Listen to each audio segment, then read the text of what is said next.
The OVAs? OVAs, yes. By the way, seriously, guys, watch 8th MS Team. It is, unironically, the absolute best thing I've actually ever seen for Gundam. Like, it's up there with fucking Double O. But don't watch it at work because you will be drowning in titties. Yes, don't try not to do that. Oh my god. Yeah, I know, it's great, but it's also, holy shit. Very liberal for a 90s anime, holy crap.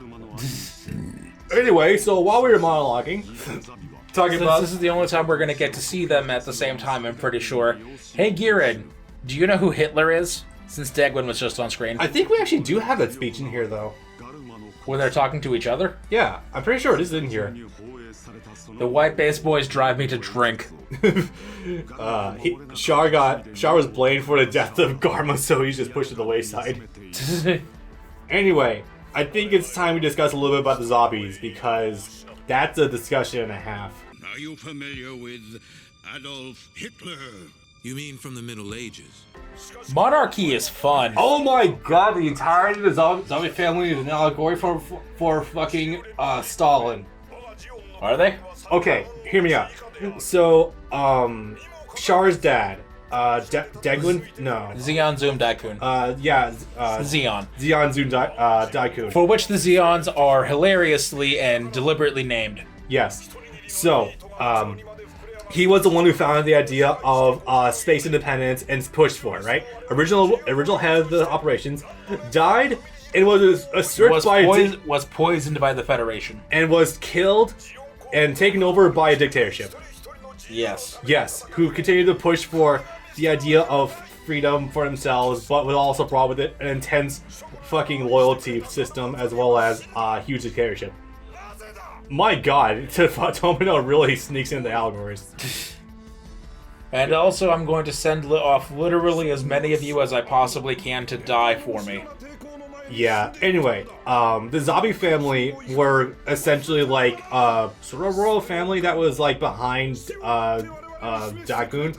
After he died, they took over, and unfortunately... They co-opted his message. Yeah, they co-opted his message and also perverted it as well. Yes. Like, and not just for space independence, but space noid, which is what they call people in space.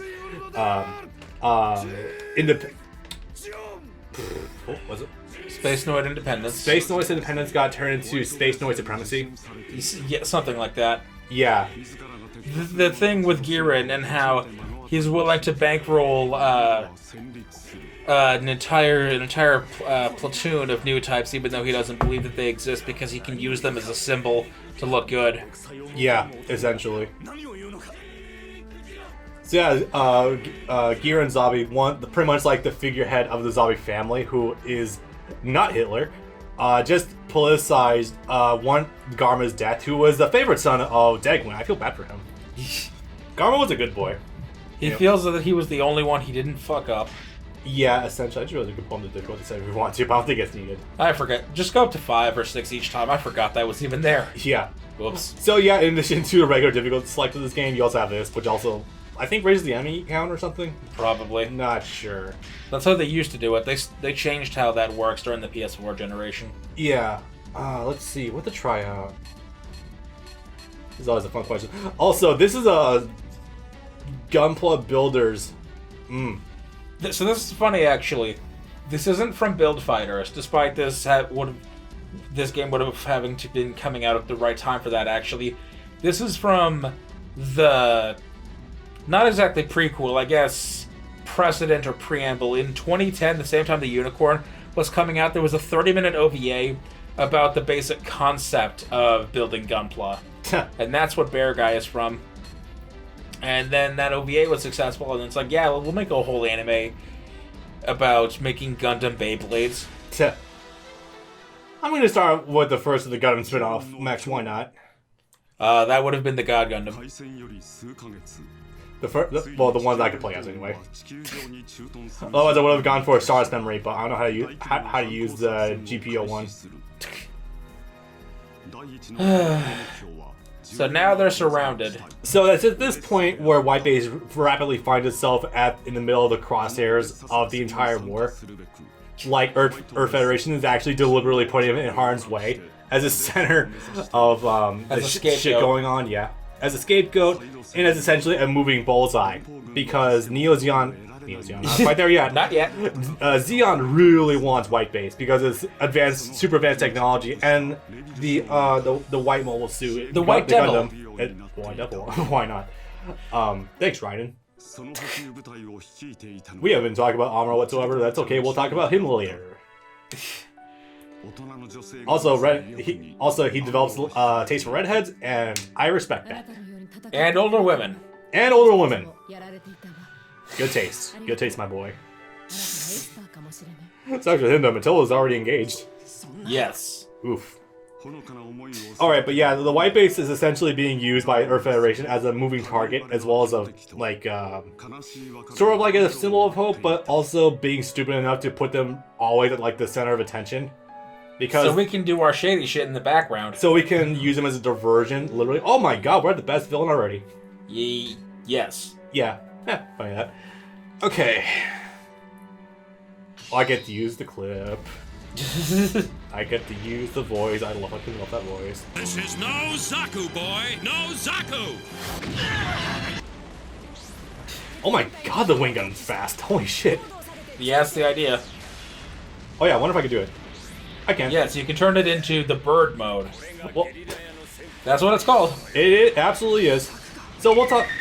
We're gonna get to Dynasty Warriors. That wasn't the game. That was my phone. I know, Brian. For them, you guys have heard his ringtone for fucking months now. I'm pretty sure. This is the exact reason why. Oh, I get to. I love this cutscene. My hero. The weapons of the Zakus are hilariously named. Zaku's, by the way. Yeah, this is no. I think this is a Zaku too, isn't it? You know, this is the goof. Because yeah, that's why the line works. That's right. You're absolutely right. I fucking hate the variant name designs of some of these knights sometimes. The Zeon suits are really fucking stupid. The Zeon suits, like, seeing them evolve for the first time with the Gof is really cool. But it's also, like, they're so... There it is. Yep. Shout out to the Ocean Dub version of Ramba Ral being voiced by Captain Avatar in Space Battleship Yamato, aka Star Blazers. Fun stuff. That's something only I don't understand, because I think I'm the only one in this entire, not only room, but, like, immediate channel who's immediately watched Space Battleship Yamato before. I know what that is tangentially through Super Robot Wars Us V. Bailey have either watched it before, because it's a fun show. He absolutely would have. It's literally the very first anime to have a continuous long-running story. I should probably watch the new one. That got a Funimation dub a couple years back. I'll show you like the first 2 episodes of the original, because it really has that like 70s crust to it, but it's so charming in its own way for that. Oh Jesus! I have a space laser. I guess I'm not surprised. I'm not the space laser. That's the downwards double beam or something. Yeah, I think there is a primary laser actually in the central piece because there's a piece in the middle of the chest that's green. I think that's a laser. I don't know. I haven't gotten to Wing yet. Yeah, I don't know but it's much. Starting next week. We gotta learn about Wing because there is one fighting game on the Super Nintendo / the Super Famicom for Gundam Wing, and it's honestly kind of fun. Yes. I've done like a stream for it before, and honestly it's kind of fun to play through, so we'll have to do something for it at some point. It's like Street Fighter Alpha. Essentially. Oh yeah, then there's this. And then there's the Gundam arcade games. Mobile Suit Gundam EX Review, which is just Street Fighter 2. Oh yeah, we also should do it at some point anyway. Cover Gundam Wing anyway, because that is... not covered well, but like it has a presence in Dynasty Warriors Gundam 3 when we get to that game. Yes. With honestly, how much fun we're having with this, we might have to bump that up pretty soon. Actually, it has a presence in all 3 games because I've mentioned this before, but there's a bit in Gundam 1 where I forget whose ending it is, but you can, I think it's Domon's ending, where you can make Domon, Pull 1, and Zex Marquise actually do the whole I am the King of Hearts shtick. That's sick. Make them do the poses and the catchphrases from G Gundam. And that's in the very first game. God, those are going to be fun to look at because those are very early PS3 games.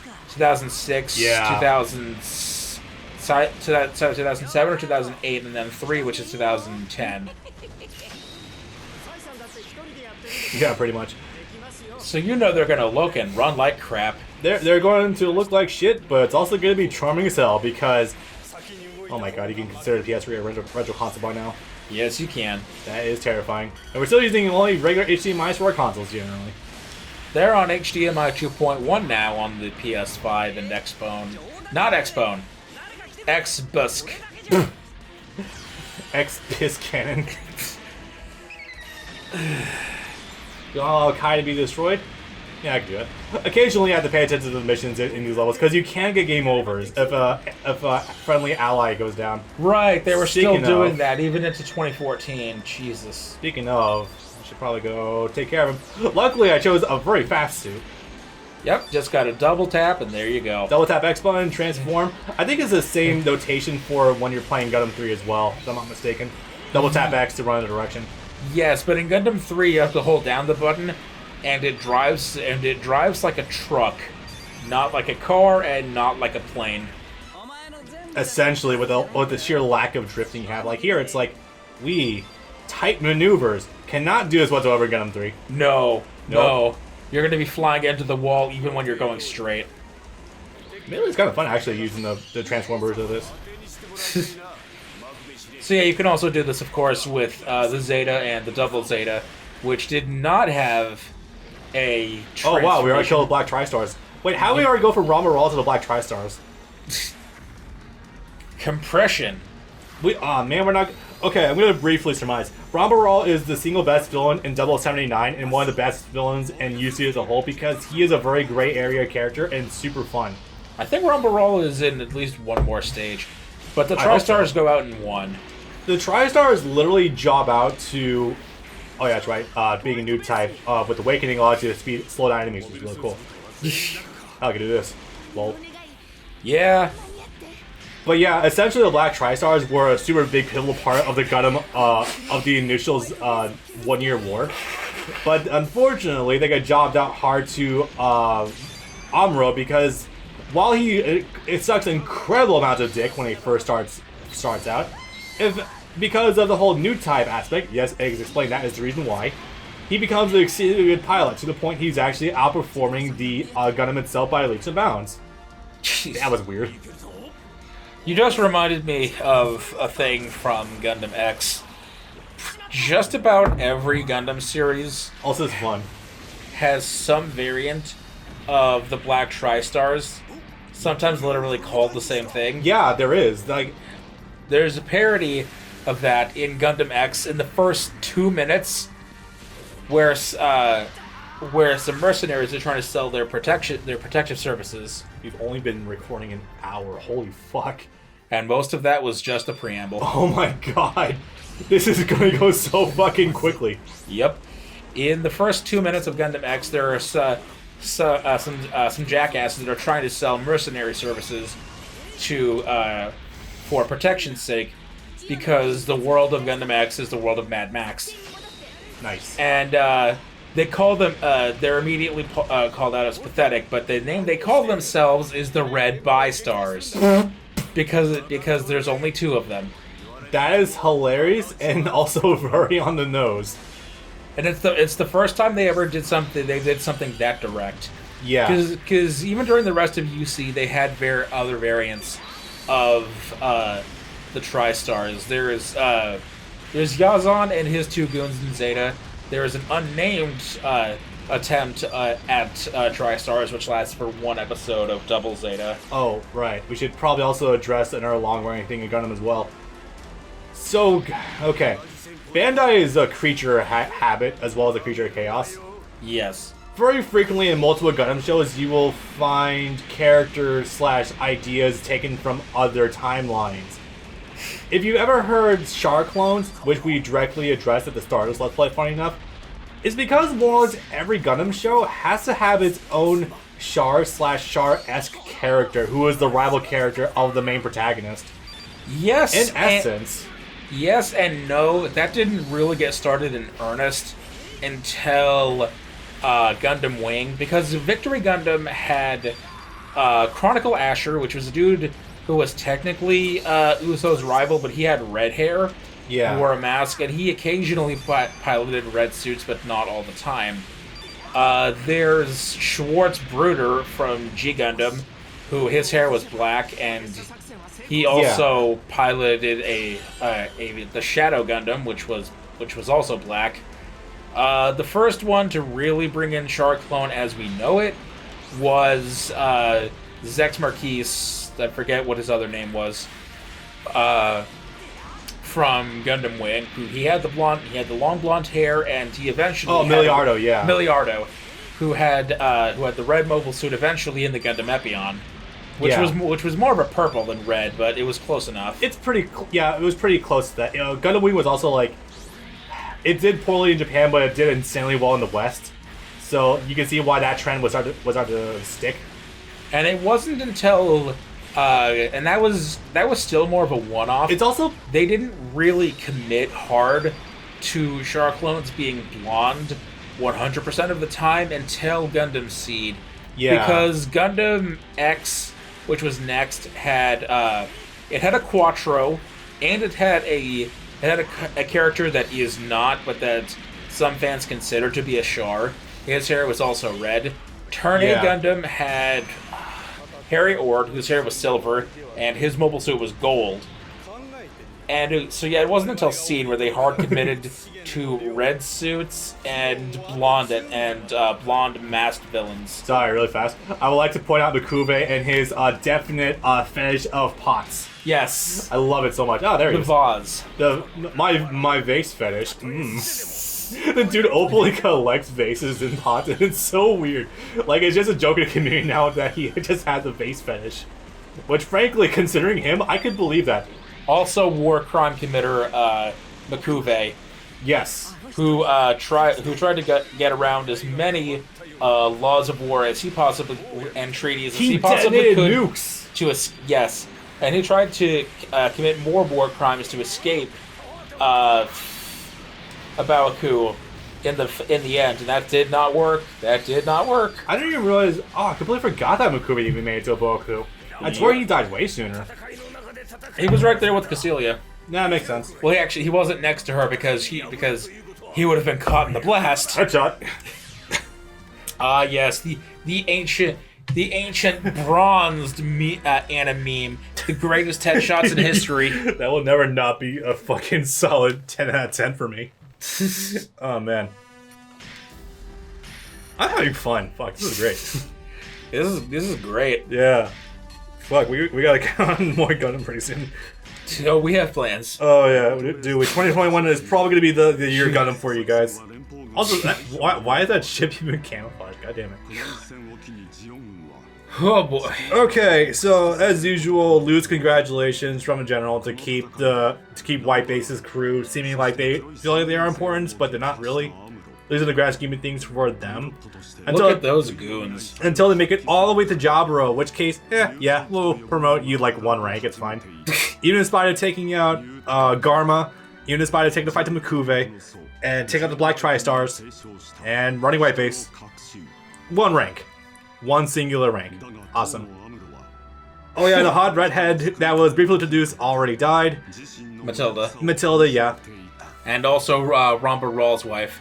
Yeah, who is... God, this series runs rampant with MILFs. It's great. Yes. I love it. So we're not covering it whatsoever because Double Time and I will cover it in later games, but... Excuse me. Yeah, sorry. Amuro is a fun character who is definitely a decent prototype for future characters in the series.